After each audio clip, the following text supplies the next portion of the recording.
Very good morning, all of you. Today we have discussed about the topic is namely laser and fiber optics.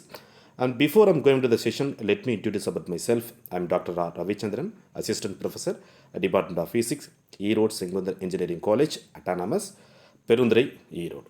So now we are going to discuss about the topic is namely the laser and fiber optics.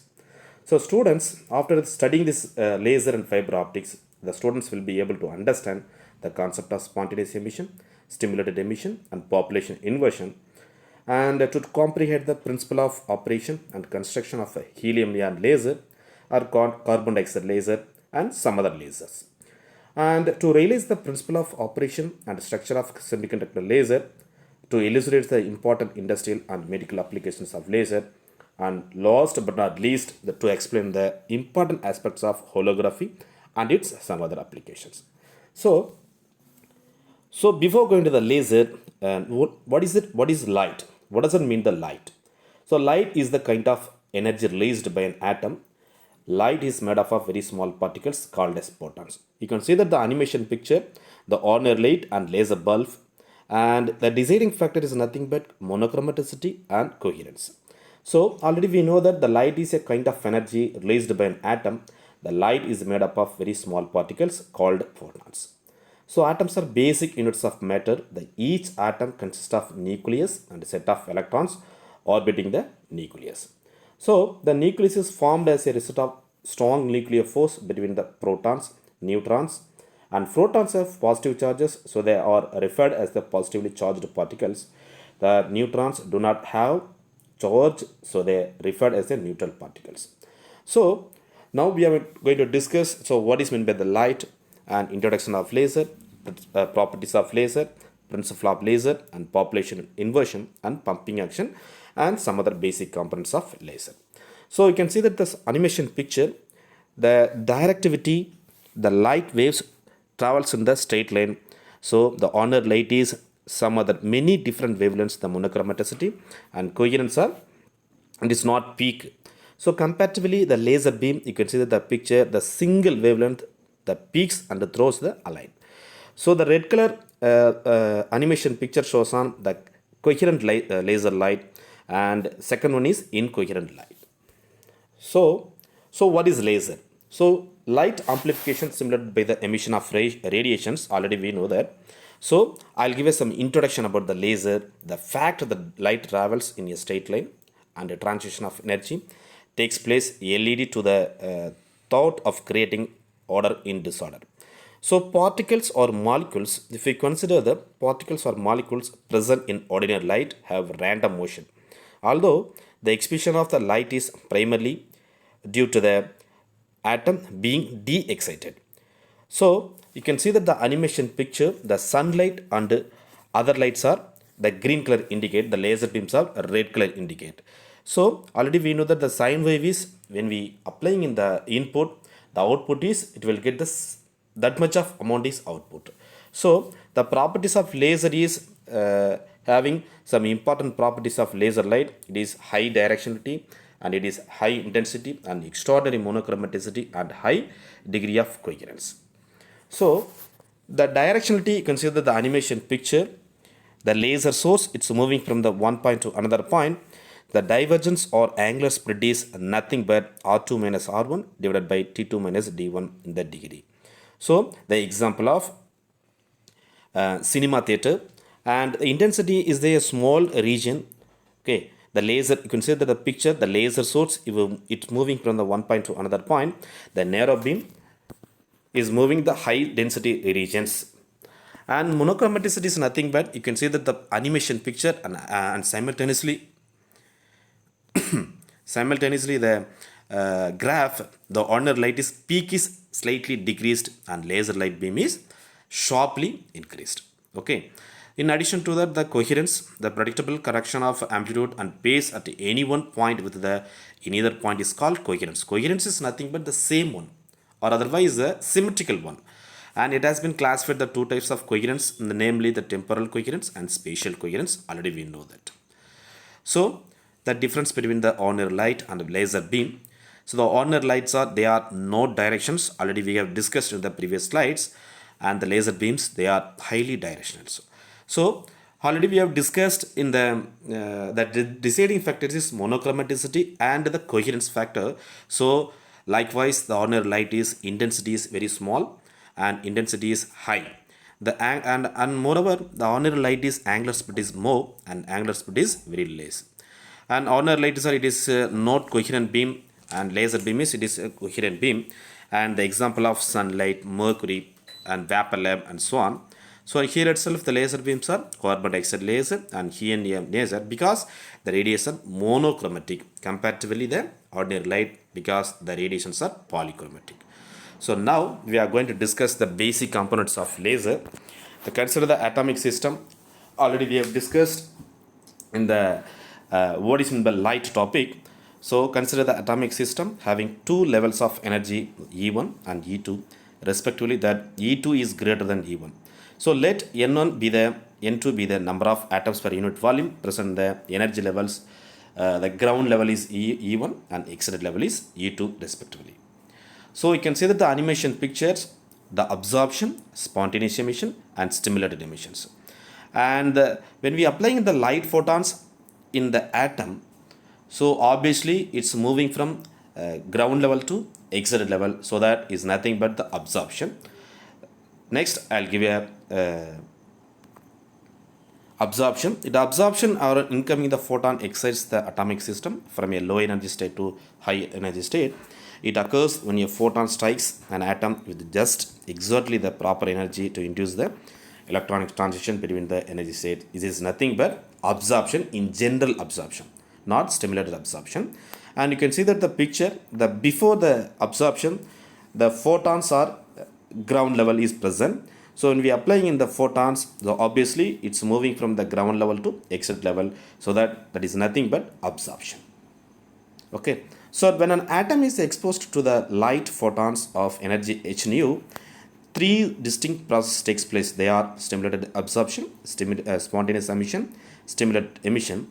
The stimulated absorption or induced absorption is nothing but, you can see that the picture, the before absorption is spontaneous ground level, and left animation picture, you can see the animation picture, the green is excited level, the dark black is ground state of atom.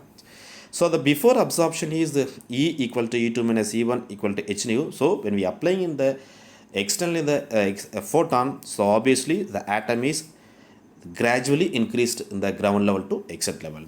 So next we are going to discuss the spontaneous emission. The same kind of thing will be continued here, but slightly is difference present.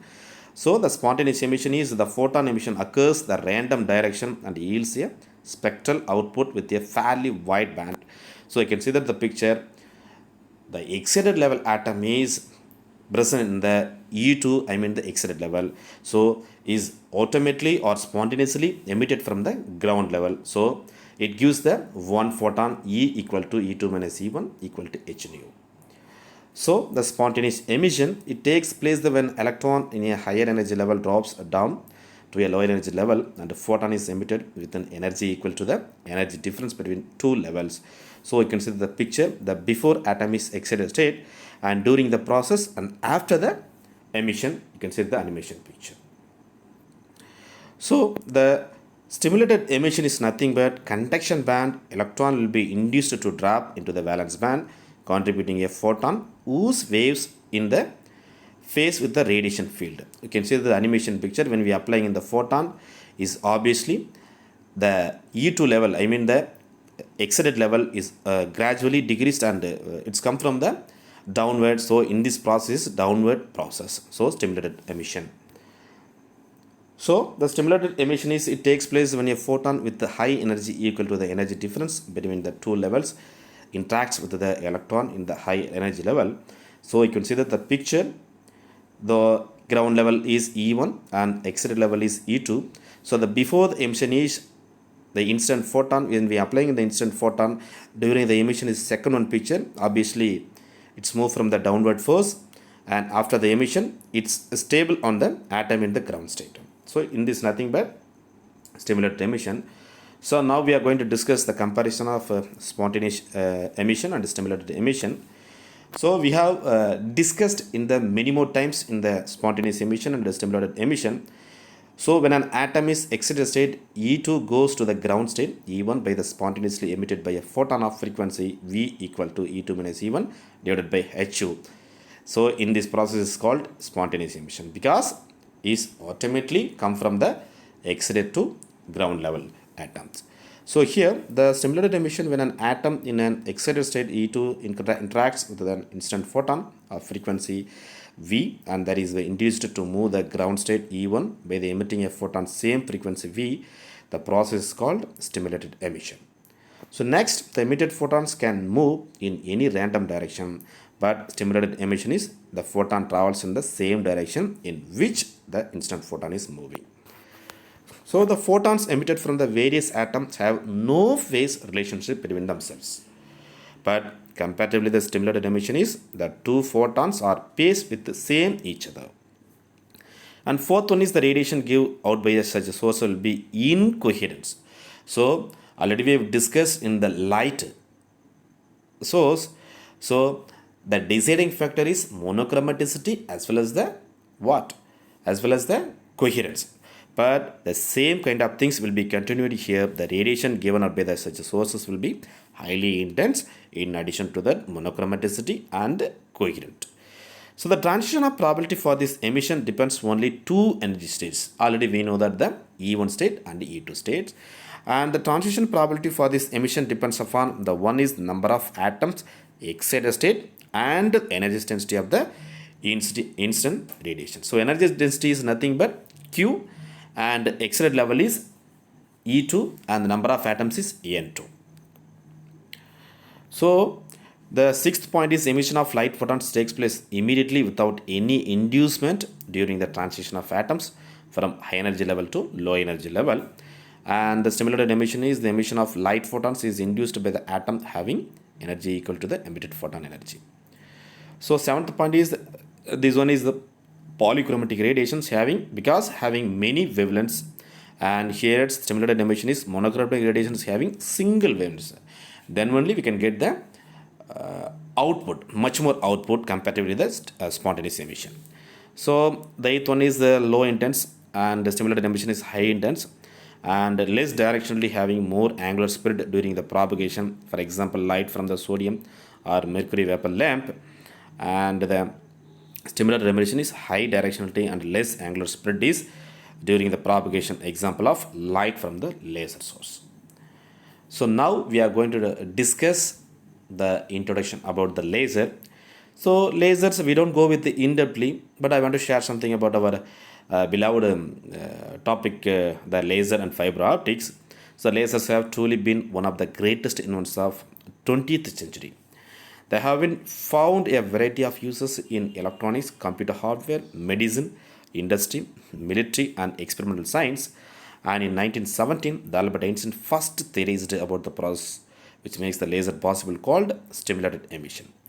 The laser beam was invented by the physicist Maimon in 1916. The laser stands for light amplification phi stimulated the emission of radiations. So initially, Einstein invented the 1917 the stimulated emission. Then furtherly, they implemented the laser beam, the Maimon in 1960. That is the introduction about the laser. So now we are going to discuss about the construction of laser. So we need to the main components of the construction of laser. The laser mainly requires three components for its operation. You can see that the picture, the pumping mechanism, active medium and the laser rod. Okay, that's what I'm telling. The active medium in the form of laser rod with the energy level that can be selectively populated. And the next one is pumping process to produce the population of inversion between some of these energy levels. And finally, the resonant cavity containing the active medium just serves to store the emitted radiation and provides the feedback to maintain the coherence of the radiation. So you can see that the principle of laser.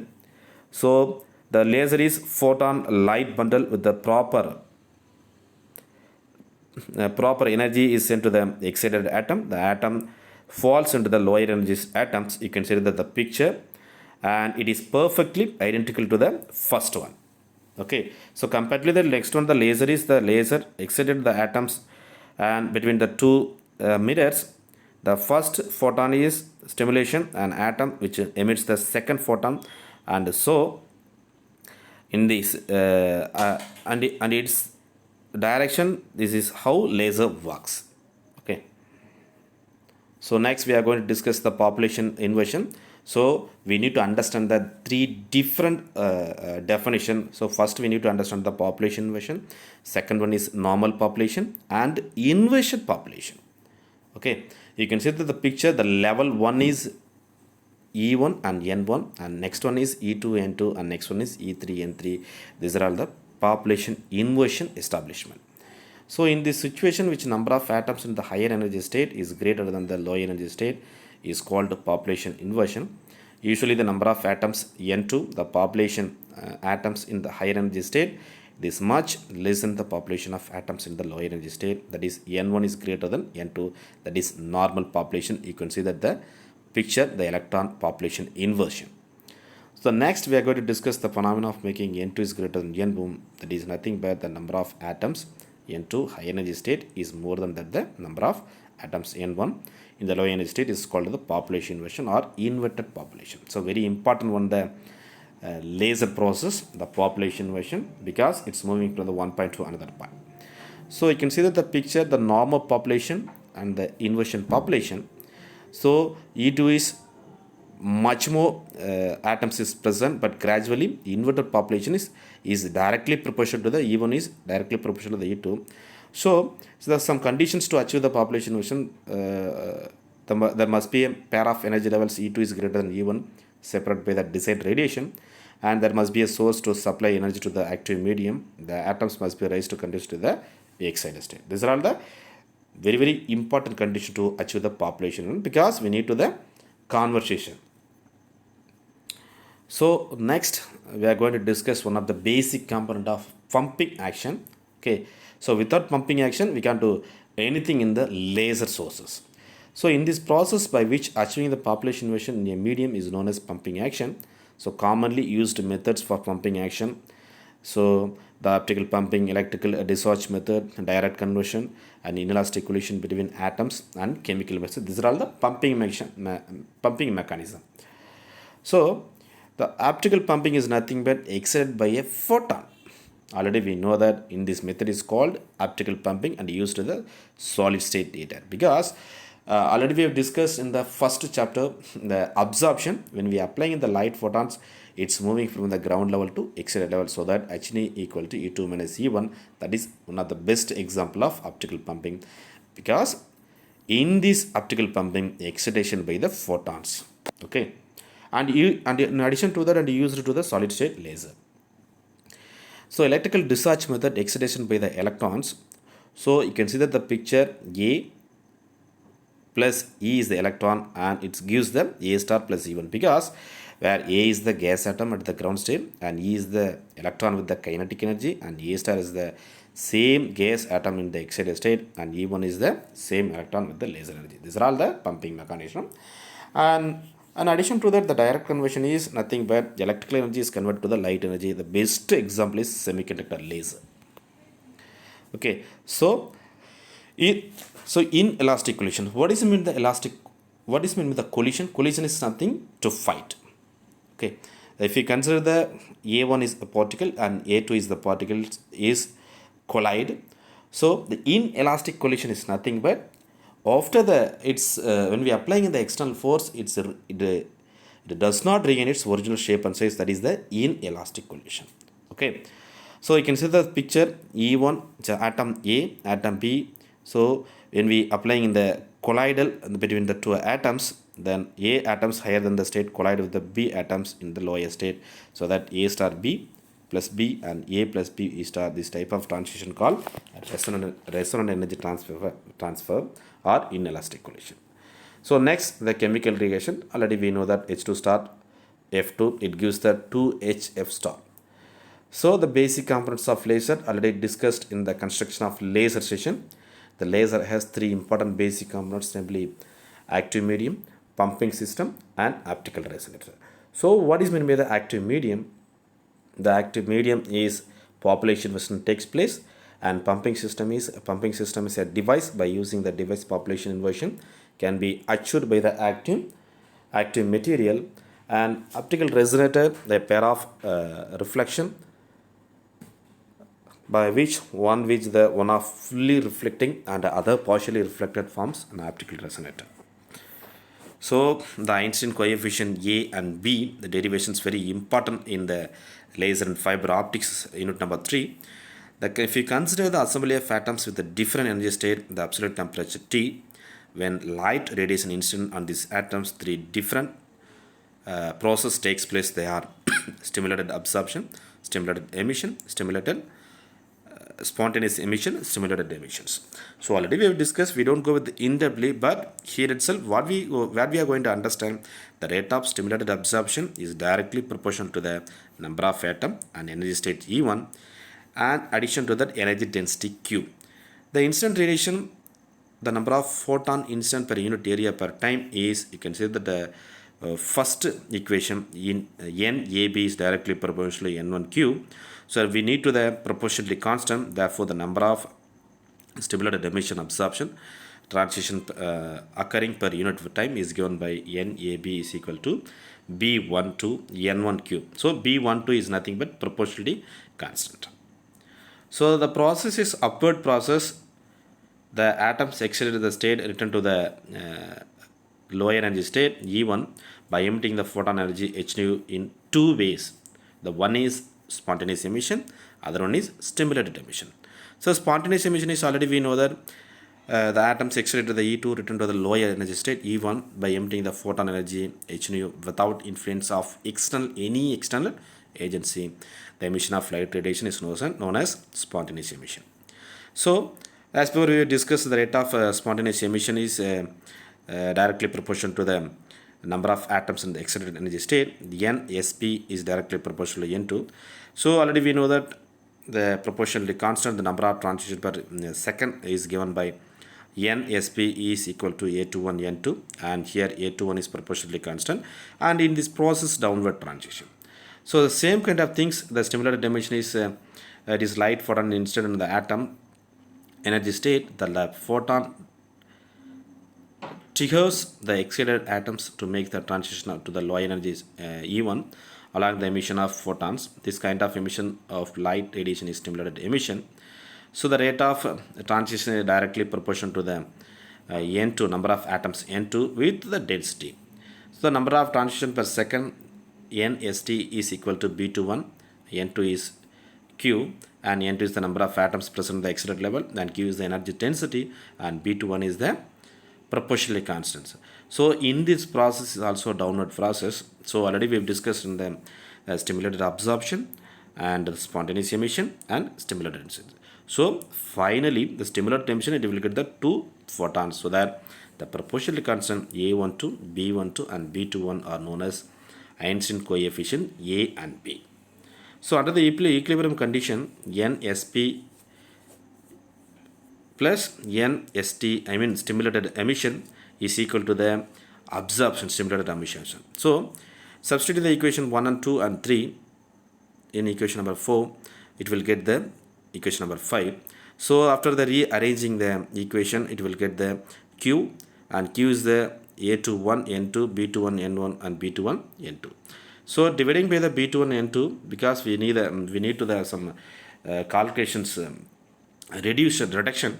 So after the TTS process, it will get the Q, and Q is the Boltzmann N1 N2 equal to e power h nu by kt from the Boltzmann distribution.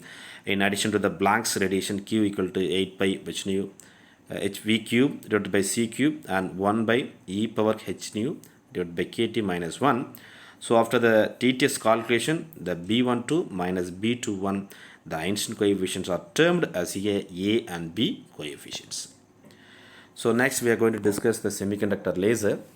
The laser action can also be produced in the semiconductor. The most compact of all laser is the semiconductor laser. It is also called injunction laser. The semiconductor laser is specially fabricated the PN junction device that emits the coherent light when the forward biased.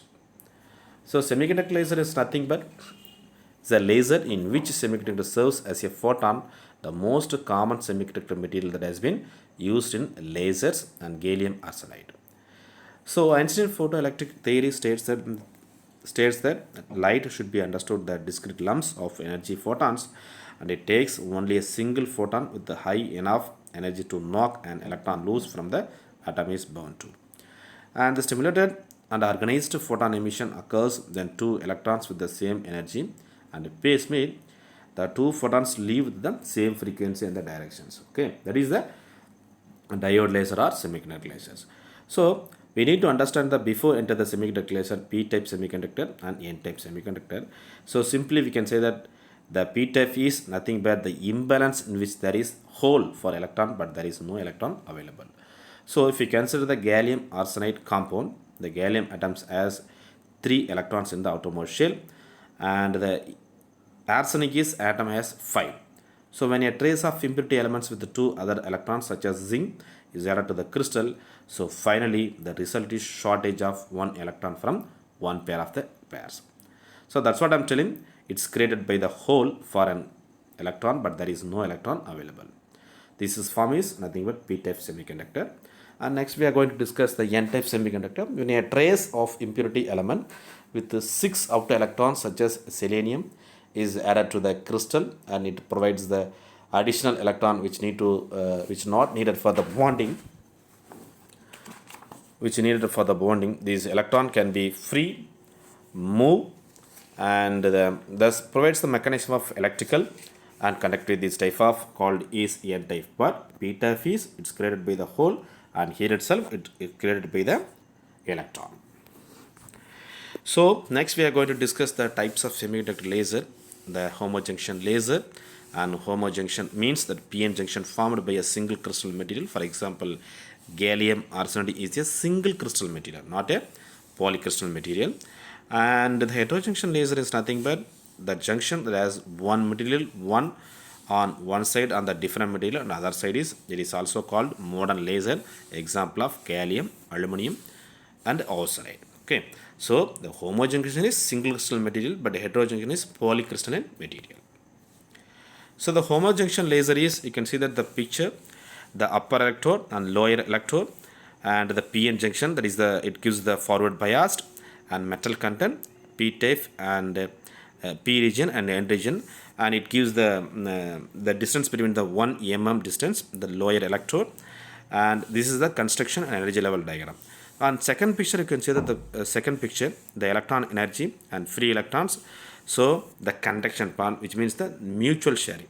So free holes are created, obviously free electrons are created. So valence band and conduction band simultaneously, and depending upon the band gap energy, the construction and energy level, it's moving. So characteristics, type of homojunction semiconductor. In this active medium is laser, active center is p-n junction diode, and pumping method is a recombination of electrons, and optical resonators is holes, and power output is direct pumping because electrical to optical energy, and wavelength is a junction of diode polished. The output is 1 milliwatts, and the band gap is pulsed or continuous waveform. Okay, so advantages of laser, and efficiency is high, and it is highly economical, and further arrangement is compact. It can have a continuous wave output or pulsed output. The modulation of the output is very possible. And the important disadvantage is the laser output has very large beam divergence, and coherence of laser beam is very poor, and threshold current density is very large. And important applications of homojunction laser, it is mostly used for fiber optic communication. It is used in printers for computer printouts, writing and reading the CDs, and it can be used as a painkiller, and it is used to produce the laser diodes which are more powerful and coherent than the LED, because it is the extraordinary monochromatic process. So next we are going to discuss the heterojunction laser. The p-n junction made of different material with the two regions, the n-type and p-type, known as heterojunction. There are two types of heterojunction available.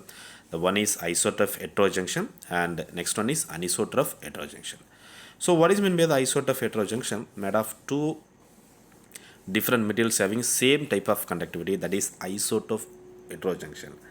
So next we are going to discuss the anisotroph heterojunction, made of two different materials having different conductivity. And you can see that the construction and energy level diagram, the gallium, aluminum, RCD, and P-type and N-type, the upper electrode, lower electrode, and the same the recombination band gap energy, it gives the emitted of photons, Eg2, and obviously the band gap energy is present. And in this type is heterojunction semiconductor laser, and active method is PN junction made of different layers, and pumping method is direct conversion method. So power output is the laser beam the 10 milliwatts, and nature of output is continuous waveform, and wave length of output is nearly 8000 angstrom, and band gap is 1.55 electron volt. So heterojunction laser is the requirement of good heterojunction. The electron affinities the p-type and n-type material should be compatible, and the lattice constant of this material should be nearly equal to, that is lattice matching, and thermal expansion of coefficient should be close. So advantages, the major advantages of heterojunction laser, it produces the continuous wave output, and power output is very high. And disadvantages are, it is very difficult to grow the different layers of PN junction, and very cost is very high. And applications of this type of laser mostly used in the optical communication, and it is widely used in the computer, especially in the CD-ROMs. So heterojunction laser, application of laser based on its properties, it is a narrow bandwidth and angular spread, and it is not absorbed by the water, it is high penetrating power. These are all the application of laser and its properties.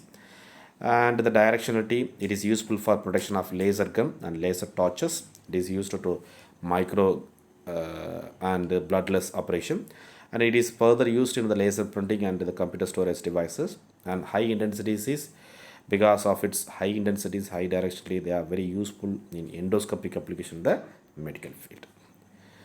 So these are all the types of laser: solid laser, liquid laser, gas laser, and industrial application and medical applications. So list of uses of laser and applications in the field of medicine and industry and agriculture.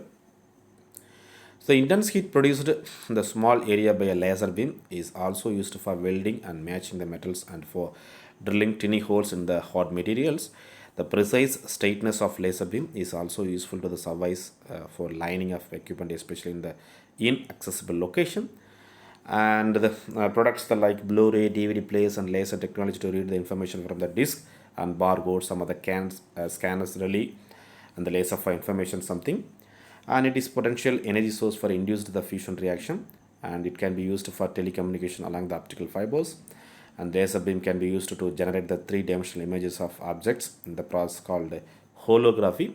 And from the starting point, I have to inform it to you guys the holography.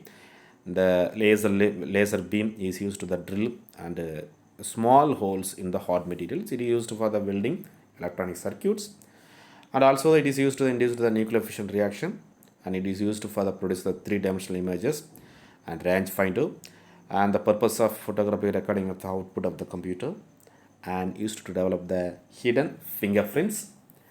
And application of laser in the industry level, the manufacturing and medical and metrology, data storage, communication, displays, spectroscopy, microscopy, energy technology, military, and various fields of science and technology.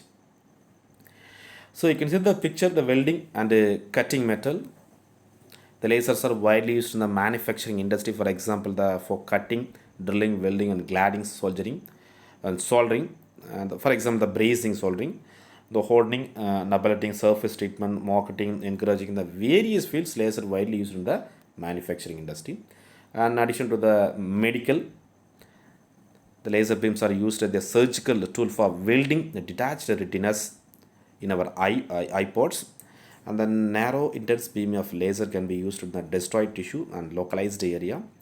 The organelles with the living cell have been destroyed using the laser to study how the absence of the organelles affects the behavior of the cell. And the heat of laser seals of capillaries and lymph vessel to prevent the spread. And it is used to develop the hidden fingerprints and destroy the tumor, also the medical applications. And used for the treatment of detached retinas, and used in the performing the bloodless surgery, used for the treatment of human and animal cancer and the skin tumors. And laser communications, the laser communication systems are a wireless connection through the atmosphere. The works similar to fiber optic links, except the fact that the laser beam is transmitted through the free space like optical fiber communication, optical data storage, and data storage like the holography, and DVDs and CDs repairing the detached readiness and communications, and data storage like a CD, DVD, Blu-ray disc, and site technology, lunar laser ranging. So it's nothing but the beams are focused through the large telescope in the earth, aimed toward the arrays, and the time taken for the beam to be reflected back to the measured determined distance between the earth and moon with a high accuracy. And in military people, high power lasers, laser pointers, and laser finding. Okay, the industrial application, welding and heat treatment and cutting, and comparison of charts in the active medium, active center, and pumping method, resonance, nature of output, wavelength, and the different kind of laser. Okay, thank you, one and all present here. Thank you.